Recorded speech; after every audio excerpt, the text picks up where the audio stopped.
suspect any immigrants in the audience will know this.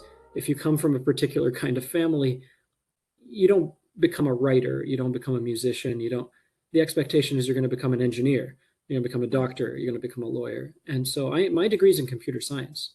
I can't program my way out of a paper bag. I'm useless at it because I spent all my time at the student newspaper. And as a result, I had enough of a portfolio when I graduated that I managed to land an internship at the Globe and Mail. And so that paid the bills for 10 years, and also gave me a writing education. Like having your copy mercilessly edited by backdesk editors, deeply unsentimental backdesk editors, is a great writing education. It also gave me an education in the world. I went to see history happen in all kinds of places.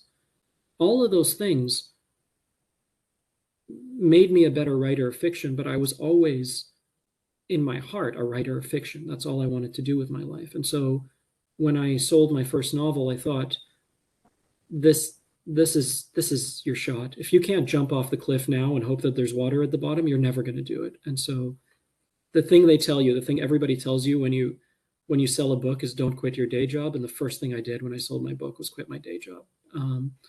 But I will say that the best thing I ever did for my creative writing was my journalism career. And the best thing I ever did for my journalism career was my background in creative writing. Those antagonistic muscles really helped one another out.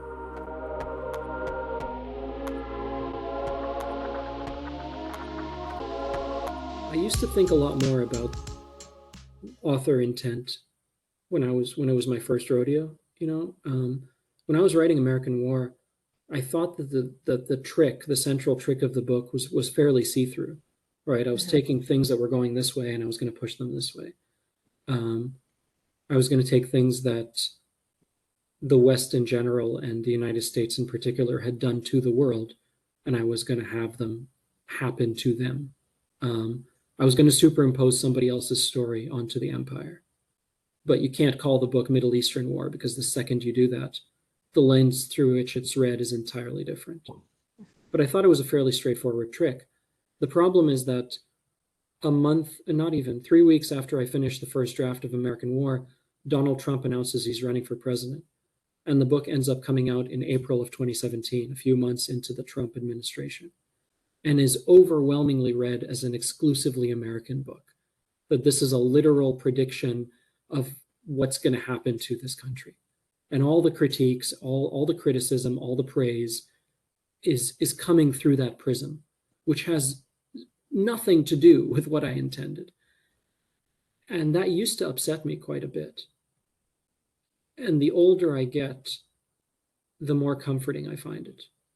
Even though there's always going to be this chasm between the book I wrote and the book that's being read, these things are going to outlive me, right? By definition. Even if they're just sitting on a library shelf somewhere collecting dust, they're going to outlive me. And if they're going to outlive me, it's nice that they should have as many different lives as possible. So I've sort of come to terms with that.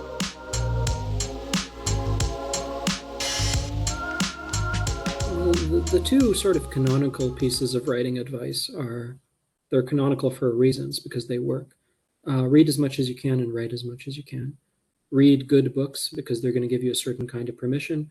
Read bad books because they're going to give you a different kind of permission. And write as much as you can, not so much to sort of get published or get a book deal, or all of that stuff is commerce, and it should be separated from art. Write because a lot of writing is excavation. You have to dig through the bad writing to get to the good writing underneath.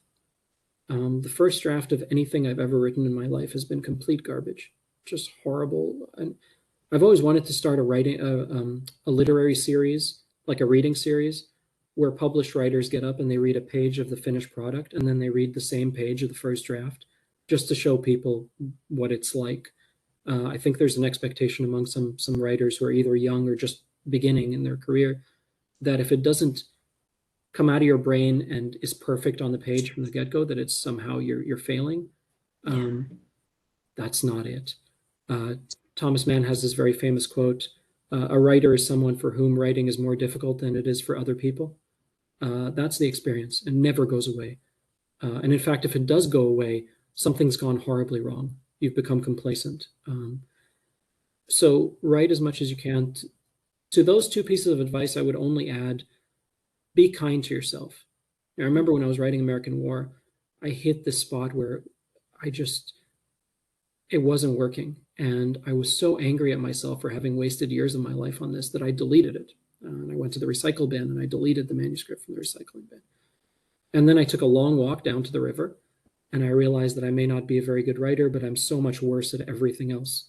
And the fact that I keep going back to writing, even though it kicks my ass, must mean something. It must mean that this is what I'm supposed to do. So I came back and I found an earlier draft. I lost 3 chapters permanently that day because I was an idiot about it. Don't do that to yourself. I don't win marathons because I'm a fast runner. If I win any marathons, it's because I have a high tolerance for blisters. When you're at the bottom of that valley, like at the beginning, the novelty of the project will carry you through. Everything's new and fresh. And when you're at the end, you're exhausted, but you can see the finish line, and that'll carry you through. When you're at the bottom of the valley, that's when most people drop out. And know that it's difficult and be kind to yourself. Otherwise, you won't get to that other side.